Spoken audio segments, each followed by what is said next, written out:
Hello and welcome to the Dire Gentleman channel. I'm Meg, and I'm here because the boys are cowards, and they thought they could stop me. They couldn't, because nobody can, and I dare you to try.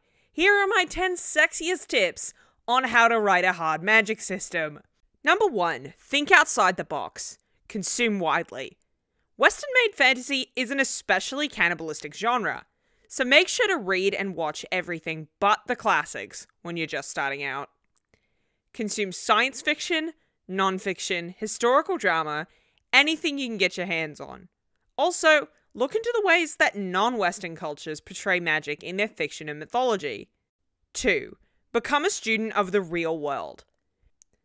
You have to know what the rules are in order to break them, so having a good grounding in the sciences will help you come up with all kinds of new ideas for how your characters can break the laws of physics.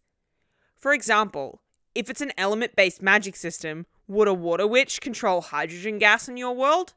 If it's a psychic magic system, what parts of the brain do different spells affect? The more you learn, the more possibilities will open up to you. Number 3. Approach the magic system holistically in the early stages.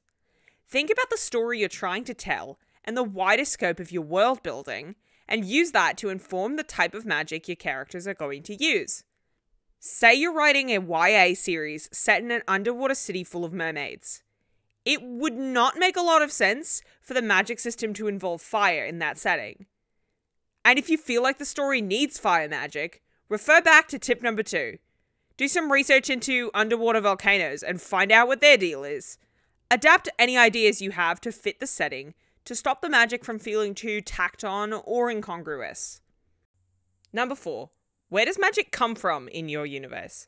Even if you keep this to yourself and don't say it outright in your story, it can form a helpful foundation.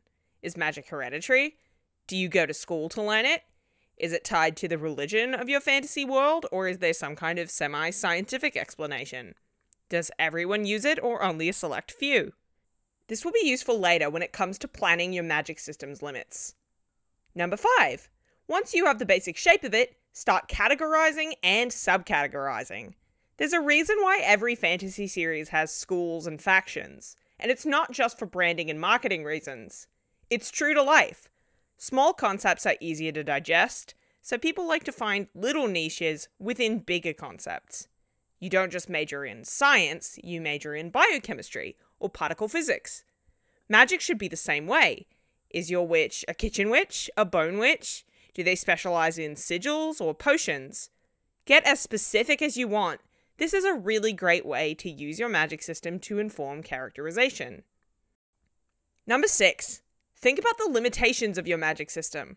Are they physical impossibilities, such as nobody has ever successfully raised the dead, or socially enforced taboos, i.e., necromancy is illegal in this universe?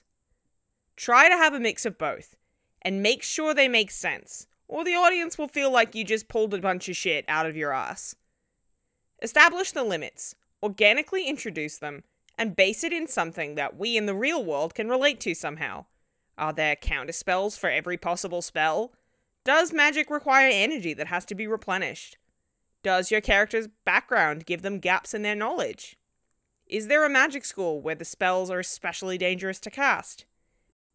Putting these things in your story makes your magic system feel more grounded and helps stop your characters from being too OP. Number 7. Give each category its own iconography to add variety to your magic system. Consider your medium when you're doing this.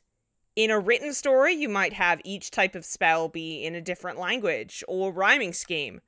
In film, you might give each a different color. In an audio drama, each character might have its own soundscape. A good example of this in action is Avatar: The Last Airbender, where each element has its own color scheme, and each type of bending has a basis in a different real-world martial art. Number 8. Make sure that the rules and limitations of your magic system provide interesting challenges to your characters, either philosophical or physical. Example, got a character who is flighty and impulsive? Put them in a situation where they need to use a type of magic that requires a lot of focus and stillness. Or on the philosophical end, maybe you could put your protagonist in a situation where the only way out is to use a type of magic that will seriously harm them or others. Don't just use your magic system to solve the problems, use it to create them and to make them more interesting. Number 9. When writing magical conflict, think laterally. When you imagine magical conflict, you might just be picturing two wizards hitting each other with different colored energy beams until one of them loses. But that's no fun. In real life, fights are rarely won solely by one person being stronger than the other. It's about who makes the best use of their surroundings or considers something that their opponent might not have. A good case study for this is the fight between Denji and Samurai Sword in Chainsaw Man. Presumably because both combatants are humans with devil hearts, they both have the same set of abilities. So you would think that Samurai Sword would be able to easily overpower Denji because of his size and strength. But he ends up losing the fight because only Denji thought to make use of his leg blades. This is the best way to approach fights when you're working with magic. Nothing is more satisfying than seeing a character who's up against the ropes use the rules of their setting to their advantage. And finally, number 10. When you're brainstorming your story, consider every possible implication of the rules you've put in place.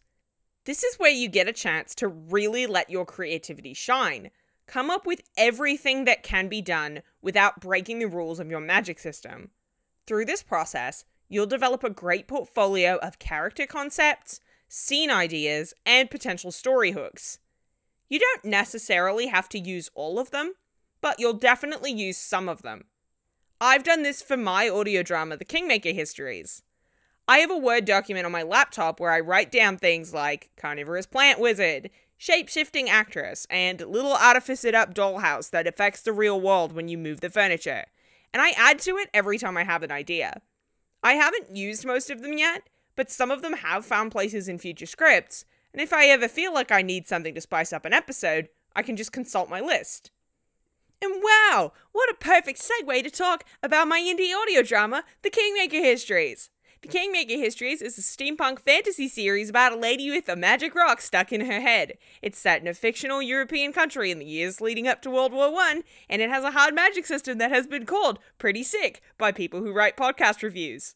But the hard magic system isn't the only thing that the show has. Do you like monsters, fairies, women who are losers, weird gay men, cool vans? Do you want an evil MILF to step on you and call you a fool? Well, good news, we have all of those things. Listen to every episode on Spotify, Apple Podcasts, and also right here on YouTube, link in the description. Anyway, enough self-promotion. Did you have a favorite tip? Want to recommend a piece of media with a really great hard magic system? Leave a comment, give us a cheeky like while you're down there. I hope you got something out of these tips, and as always, Gus will be seeing you in the near future.